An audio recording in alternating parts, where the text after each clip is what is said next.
Hello friends, part number 11 में मैं दीपक आपका स्वागत करता हूं। दोस्तों, इस पार्ट में हम जानने वाले हैं बीआरएस के बारे में। जी हां दोस्तों, बैंक रिकॉन्सिलिएशन स्टेटमेंट बहुत काम की चीज है। तो दोस्तों, सबसे पहले मैं आपको बता देता हूं कि बीआरएस होता क्या है, क्योंकि किसी भी चीज के बारे में थ्योरेटिकल चीज आपको समझना बहुत जरूरी है।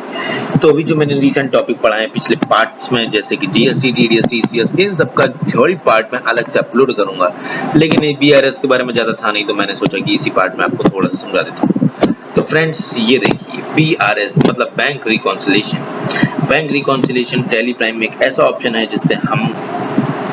जिससे हम हमारे बैंक में किए गए ट्रांजैक्शंस को बैंक पासबुक एंट्री के जरिए वेरीफाई कर सकते हैं टैली के अंदर।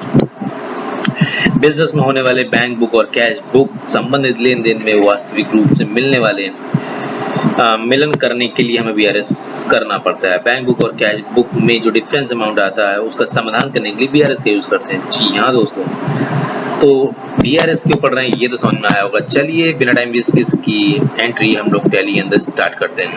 तो सबसे पहले मैं यहाँ पर एक कंपनी क्रिएट कर ले रहा हूँ, जो कि मेरे सामने बिग बाजार नाम से कंपनी क्रिएट है। फिलहाल मैं यहाँ पर वाउचर्स में जा रहा हूँ और F6, जी हाँ दोस्तों, F6 मैं alt C SBI bank account बना हुआ है फिलहाल यहाँ पे SBI, तो यहाँ पे SBI लूंगा और कुछ अमाउंट यहाँ पर मैं पे करने वाला हूँ। चलिए, अच्छा, पुरानी कंपनी में बनाने से डिस्टर्बेंस होगा, समझ में ना मुश्किल होगा, इसलिए एक नई कंपनी यहाँ पर क्रिएट कर ले रहे हैं। जी हाँ, बीआरएस नाम से कंपनी बना ले रहे हैं सपोज। इस तरह से आपने एक कंपनी क्रिएट कर ली है। हर बात ये आती है कि बैंक रिकॉन्सिलिएशन ऑप्शन के लिए आपको करना क्या है। तो कुछ बैंक ट्रांजैक्शन हमको करने पड़ेंगे, जैसे कि मुझे किसी से पैसा लेना हो। बैंक की एंट्रीज के लिए आपको सबसे पहले किसी से पैसा लेना है, किसी को पैसा देना है, कुछ इस तरह की एंट्री आपको कर देनी है। फिलहाल मैंने यहाँ पर एक एंट्री आलोक नाम की पास कर दी है, या कोई और लेजर यहाँ पर क्रिएट कर लेना नया, जिससे कि मुझे कंफ्यूजन ना क्रिएट हो। तो simple alt C discharge salary creditors में होंगे, ये पैसा दे रहे हैं 4500 रुपए ऑन अकाउंट से SBI। जी हाँ दोस्तों, ये लीजिए, SBI बैंक में इन्होंने ट्रांजेक्शन कर दिया। कोई किसी से रेंट ले लिया, ये मेरी इनडायरेक्ट इनकम हो गई, तो रेंट लेजर बना हुआ, बनाने की जरूरत है नहीं, मिटा करके आप फिर से यहाँ पर ओके रेंट, और यहाँ पर आपने SBI लिख दिया है इस तरह से।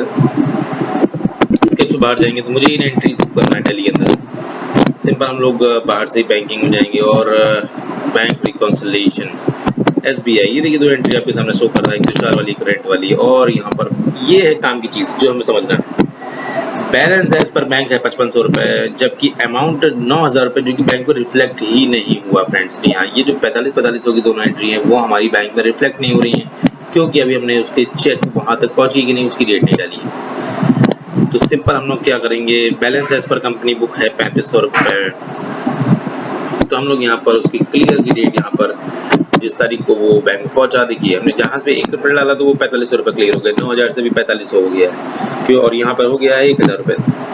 और सिंपल हमने 1 अप्रैल यहाँ पर फिर से मेंशन कर दी है, 1/4/2024। तो इस तरह से पूरा का पूरा अमाउंट आपका